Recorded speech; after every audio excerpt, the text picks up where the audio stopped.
Hello everyone, today I will share with you the recipe of smashed chips.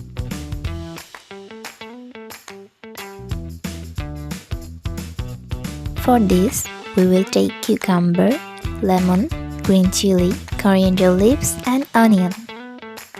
Then cut the vegetables into small pieces.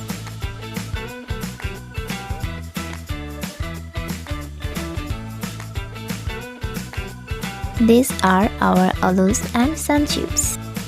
After that, mix the chopped vegetables well. Crush the chips and mix them together.